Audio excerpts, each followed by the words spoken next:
Hi అండి, welcome back to Peramane YouTube channel. Friends, మేమైతే ఈరోజు షాపులలో దొరికే స్వీట్ షాపులలో దొరికే రింగ్స్ చేసుకున్నామండి.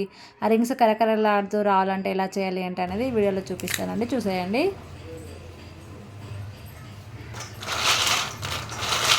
మంచిగా కరకరలాడుతూ వచ్చాయి కదా ఫ్రెండ్స్. అవి ఎలా చేశానంటే, ముందుగా ఒక 2 గ్లాసుల వాటర్ తీసుకున్నాను. అందులో రుచికి సరిపడా సాల్ట్, పసుపు, కారం, కాస్త నెయ్యి లేకపోతే మీరు ఆయిల్ వేసుకోండి. తర్వాత వాము, తర్వాత నువ్వులు, ఇవన్నీ వేసుకొని వాటర్ని బాగా మరిగించానండి. మరుగుతున్న వాటర్లో అంటే ఇప్పుడు వాటర్ ఇలా మరిగింది కదా, మరిగినాక దింపేసుకోవాలి కిందికి. తర్వాత దానిలో ఒక కప్పు మైదా, చిన్న కప్పు మైదా, ఒక కప్పు బియ్యం పిండి వేసుకొని బాగా కలుపుకున్నానండి.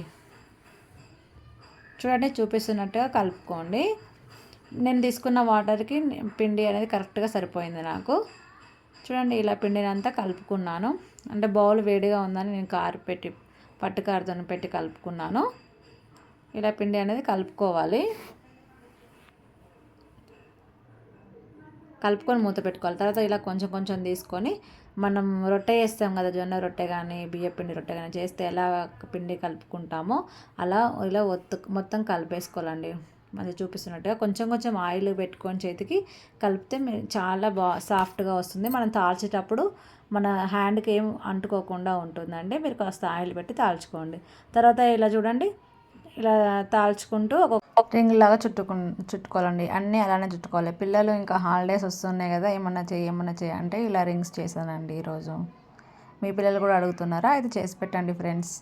ఇవి చేయడం చాలా ఈజీ అండి. కాస్త అంటే ఇలా మన రింగ్స్ చుట్టుకోవడానికి టైం పడుతుంది.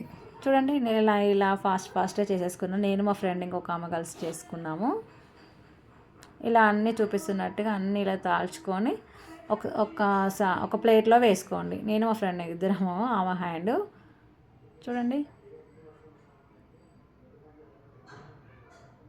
ఇలా ఒకదాని తర్వాత ఒకటి అన్నీ ఇలా తాల్చుకొని ఇలా ప్లేట్లో వేసుకుంటున్నామండి. మేము ఇలా 2 ప్లేట్లు చేసుకున్నాను నేను. చూడండి, ఇప్పుడే స్టార్ట్ చేసాం కదా, ఇద్దరం చేస్తున్నాం కాబట్టి కాస్త ఫాస్ట్గానే అయిపోయాయి. చూపిస్తున్నట్టుగా ఇది ఒక ప్లేట్ చేసేసుకున్నాము. మళ్ళీ ఇంకొక ప్లేటు. అయితే దీనిలో శనగపప్పు ఏం వేయలేదండి మేము, ఓన్లీ నువ్వులు, ఓమ, ఉప్పు, కారం అన్నీ వేసి చేసుకుంటున్నాను. ఇలా 2 ప్లేట్లు తీసుకొచ్చేసుకొని గ్యాస్ దగ్గరికి వచ్చేసాను. స్టవ్ పైన ఆయిల్ డీప్ ఫ్రైకి పెట్టుకున్నానండి. ఆయిల్ వేడయ్యాక ఇలా అన్నీ ఒకదాని తర్వాత ఒకటి అంటుకోకుండా వేసుకోండి. ఇలా వేసుకొని ఒకవైపు కాలిన తర్వాత, అంటే ముందే కదపద్దండి, కదిపోతే ఎందుకంటే ఊడిపోతాయి. కొంచెం ఒకవైపు కాలిన తర్వాత అలా కాస్త కదిలించండి. తర్వాత ఇంకొక సైడ్ తిప్పుకోండి. చూడండి, ఇంకొక సైడ్ తిప్పుకొని మనకు ఆయిల్ అనేది స్టాప్ అయిపోవాలి, అప్పుడే అవి కాలినట్టు అండి, అంటే ఫ్రై అయినట్టు. చూడండి, ఇలా కొంచెం సైలెంట్ అయిపోతుంది ఆయిల్. చూడండి, ఇప్పుడు కాలినాయి. ఇప్పుడు తీసి పక్కన పెట్టుకోవాలి. తీసి నేను ఇలా వేసుకుంటున్నాను. తర్వాత ఇంకొక వాయి కూడా అలానే వేసుకున్నాను. ఇవి కూడా ఒక సైడ్ కాలిన తర్వాత అలా కదిపించుకుంటూ ఇంకొక సైడ్ వేసి తిప్పుకున్నానండి. ఇది కూడా అంతే, ఆయిల్ కాస్త సైలెంట్ అయిన తర్వాత తీసుకోవాలి, అప్పుడే అవి కాలినట్టు అండి. ఆయిల్ ఇట్లా ఇంకా కొంచెం సౌండ్ వస్తుందంటే అది కాలినట్టు. సైలెంట్ అయినప్పుడు తీసుకోవాలి. కొన్నేమో ఇలా శనగపప్పు వేయకుండా చేసుకున్నానండి.